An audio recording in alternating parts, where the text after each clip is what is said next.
What's going on, my Fly Happy family? It's your boy Izzy. Welcome if you're new. So we finally got the viewership numbers back from the All-Star events. And yeah, you can tell ESPN was trying to help them out here with the All-Star viewership. We're about to get into it, but before we do that, y'all make sure y'all hit the thumbs up for your boy if you like the content. Don't forget to subscribe to the channel. We're trying to hit 31.6, so if you can help me out with that, I highly appreciate it. And don't forget to get in the comment section and let me know what y'all think about this. Let's get it. All right, so really quick, y'all. As you can see, the graphic here came from ESPN, and it said ESPN, ABC, and Disney Plus score historic viewership for 25 WNBA All-Star events, which went down Friday. ESPN airs most watched WNBA skills and three-point contests ever, all right? So they did better than last year, basically.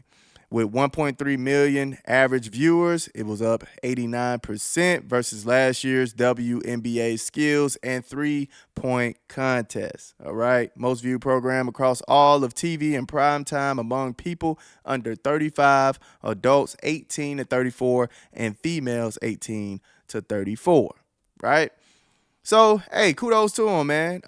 It was pretty good to watch. It was quick. It was really quick, but I did enjoy it. Then we go to this one, right? And it says 25 WNBA All-Star Game was the most watched program of the night across all of TV, which I can pretty much imagine that. It's a big event. And then, although Caitlin is not playing, I think Indiana not only did a great job trying to get people to tune in, but also the Stud Buds, man. Shout out to Stud Buds. I mean, they did an amazing job keeping people interested in what was going on throughout the weekend. So give them their props, man. But all in all, they ended up getting 2.2 million average viewers, up 158%, not versus last year, but versus 2023 WNBA All-Star. All right, second most watched WNBA All-Star game ever behind 2024. Now, in 2024, they ended up having 3.44 million. All right. And honestly, man, we know why. Okay, we know why. There was a lot at stake, right? People trying to prove people wrong. You had Enrique, who felt like she deserved to be on that list, but actually dropped out of the camp thing or whatever it was because of the vibes, right? You had people saying that the team that was put together wasn't the best team, and it showed because, of course, the all-WNBA team ended up winning that game, right? So there was a lot at stake, man. And then, of course, we saw the full court pressing on the Caitlin Clark moment and how she still made it through that and got an assist. Yeah, it was a lot. It was a lot on the line. People were trying to prove left and right that they made the right decision. We have the right team. No, you don't have the right team. You don't have the right players. Y'all snubbed Caitlin Clark. I was even saying they should have just took Caitlin and Angel Reese. I said they should have took both of them. So, of course, the numbers were down. This game this year was nowhere near as competitive as last year, right? And, yeah, it just – I know a lot of people during the live stream was saying how boring it was. Oh, this isn't competitive. This isn't a good game, right? I saw a lot of that. Even after the game, out of the live stream, I saw people complaining about it. And, I agree because, they weren't necessarily competing at a high level. It was just more so of a fun thing, which I don't mind them having fun. But like I stated in one of my videos, you have to find a balance on, y'all having fun, not necessarily going 110%, but also making it very entertaining for the people to watch, And then the fact that you had that shirt on, you probably wanted to go all out and show people like, this is what we can do, right? This is why we deserve this money. But then again, it could also be, like I stated before in the video, where I felt like they were doing a soft boycott. Like they still played, but maybe didn't necessarily want to play as hard due to, how the negotiation went in Indiana. So I don't know. I don't know what necessarily went down in their minds.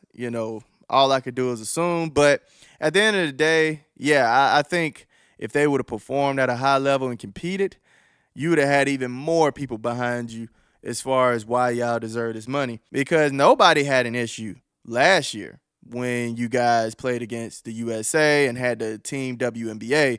Nobody complained about that All-Star game. Everybody was giving it praise, saying it was better than the men's, saying all this great stuff about it. So I think it would have been in their best interest to actually play their best, their hardest. But it is an all-star break. It is supposed to be fun for them too.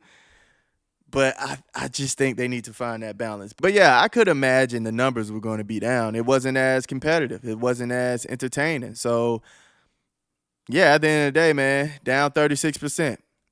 Down 36%. And yeah, I don't know. I don't know how they're going to fix it. I think they're going to fall right into the same category the NBA has been in for a good minute, and that's trying to find a way to make the All-Star weekend entertaining.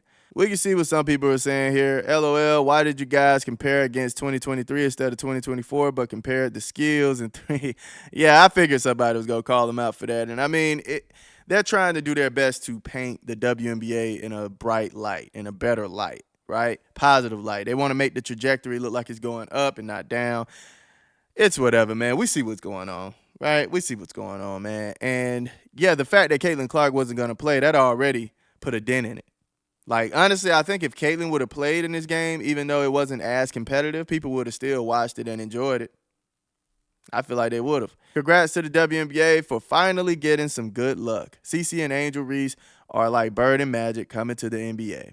You know what also had 2 million people watching? The hot dog eating contest. Maybe those people need to ask for a raise, too, for shoving processed meat in their faces.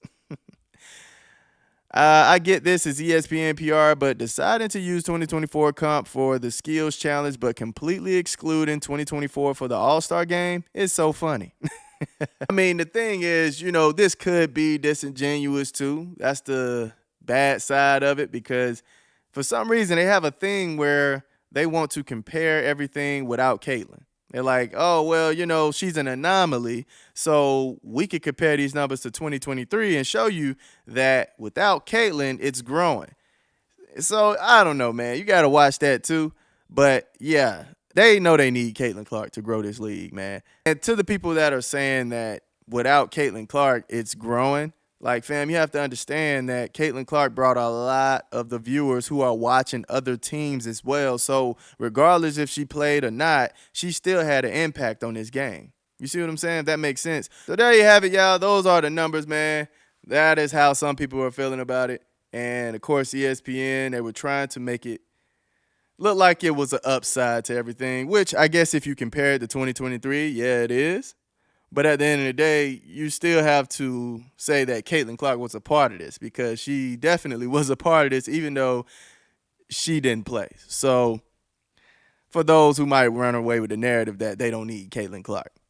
But hey, man, that's how I feel about it. Y'all let me know in the comment section how y'all feel. I love y'all. Y'all keep it smooth.